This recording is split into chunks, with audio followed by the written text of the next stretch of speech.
to the email again, if I may, and just read through this part. This is his actual description, clear and formally, about what cosmic consciousness is about.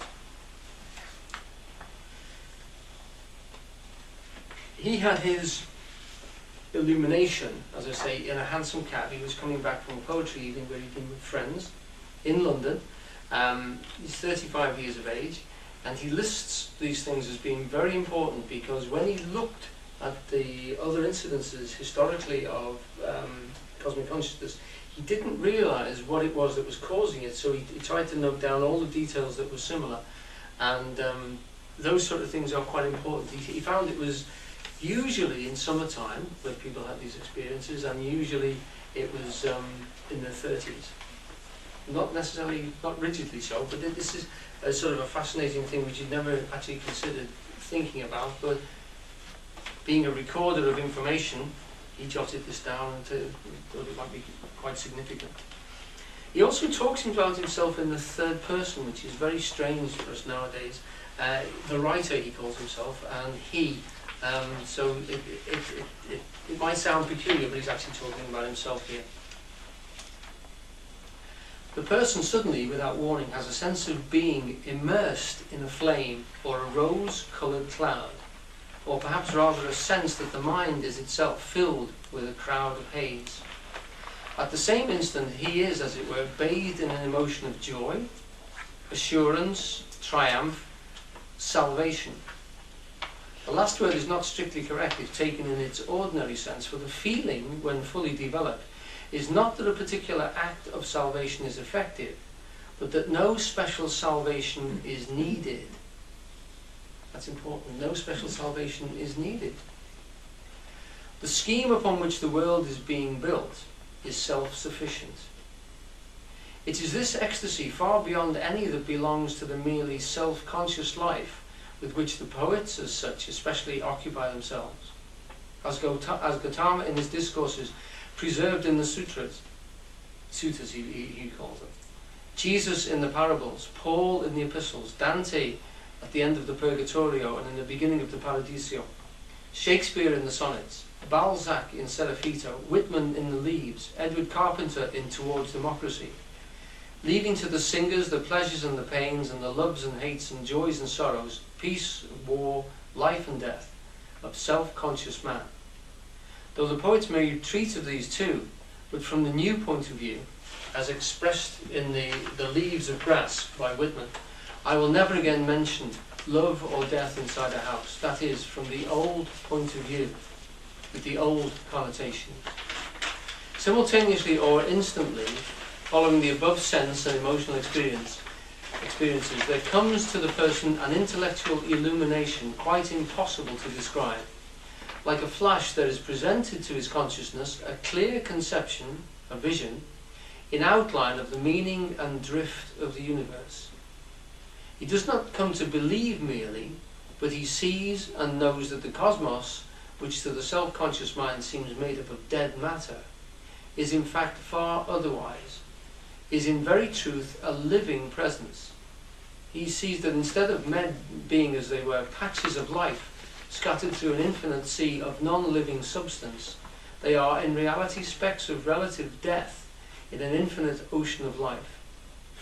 He sees that the life which is in man is eternal, as all life is eternal, and that the soul of man is as immortal as God is, that the universe is so built and ordered that without any peradventure all things work together for the good of each and all, that the foundation principle of the world is what we call love, and that the happiness of every individual is in the long run absolutely certain. The person who passes through experience will learn in a few minutes or even moments of its continuance, more than in months or years of study, and he will learn much that no study ever taught or could ever teach. Okay. That's quite a paragraph, isn't it? Yeah. Right.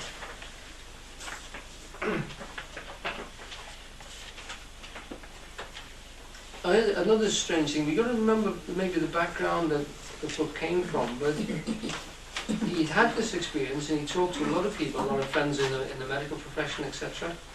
And he read a lot about it to try and understand what was happening to him, whether or not he was going mad. Because don't forget, this is what he was actually involved in, was psychology, the very early days of psychology. We're talking about 1860, 1870. So he was concerned that a lot of people who had a similar experience might be diagnosed as being literally mad. So he's looking around for this. Looking at the third paragraph here on the song sheet, Bucke disclosed in his book that his attempts to more fully understand his illumination experience of 1872, he was indebted to a certain CP. He doesn't give his name throughout the book, but he actually says that this man was a lay preacher, a manual worker, who seemed to explain more of what was happening inside him than anybody else that he went to, including Walt Whitman, who he met a bit later on. This chap was actually called Caleb Pink, and he was actually a lay preacher, and who he ascribed further understanding of his illumination. CP was a self-educated labouring man, never been to school, regarded by many who knew him as one who had a Christ-like presence and lived a very simple and honest life. One of the things he says in the book is when he first met him, he was quite dismayed because this fellow said that didn't seem to believe in any sort of an afterlife or any sort of sense of eternity of an individual self. But when with discussion with him, he said his attitude was almost like a Buddhist, because what he considered was that the individual just dissolves into a sea of consciousness when this individual life goes. And so he doesn't actually believe in annihilation, other than the fact that it's dissolved, rather like the Buddhists do. The dewdrop melts into the sea, so to speak, so it becomes absorbed back into the consciousness. But his description of what was happening to Bucke was more helpful to him than anybody else. Any other reference that he was given by any other form. It's just worth noticing that this was actually another very simple and direct chap. Remember, Bucke was self-educated. A lot of people I would think that he'd have come in contact in the Americas of that time would have been people who were self-educated sort of guys. There wasn't the education system that we'd have had, and the level of manual work which would have been needed for life on the frontier would have eschewed any sort of university study. But when it turned to it, he took academic life on board. Right. I've got a quote now from the book. My copy only cost me £1. They are doing them, this is the one I've got, which is a paperback, and don't know how much they are now. Vast amount of sums. Actually, just I think it's for £8. £8. There you go. You see, any advances on it? They're all different prices on the internet. Choose your price. Right. Oh, that's good. Yeah. Amazon have got about 15 or 16 different prices. Marvellous. Yeah. Yeah. Look at the second ones, the used book. Yes. New or used. Yeah. Right. Okay. So. What I want to do now is just to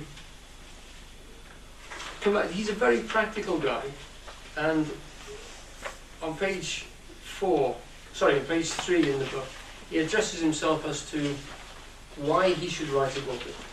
Now he says in other places that actually he wrote the book when trying to find out about it for himself, and the study that he did was literally for himself, but he decided to publish it.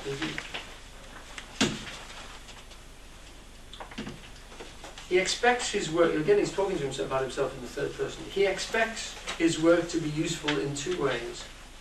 First, in broadening the general view of human life.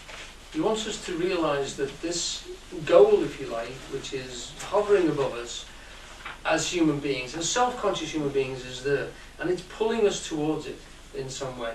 And that it's that which gives a point to lots of the things that we are interested in, like music, like literature, like art, etc., which don't really have a practical significance. They are an evolutionary. It is an evolutionary pull towards the next stage, is what he's saying. Okay. in broadening the general view of human life by comprehending in our mental vision this important phase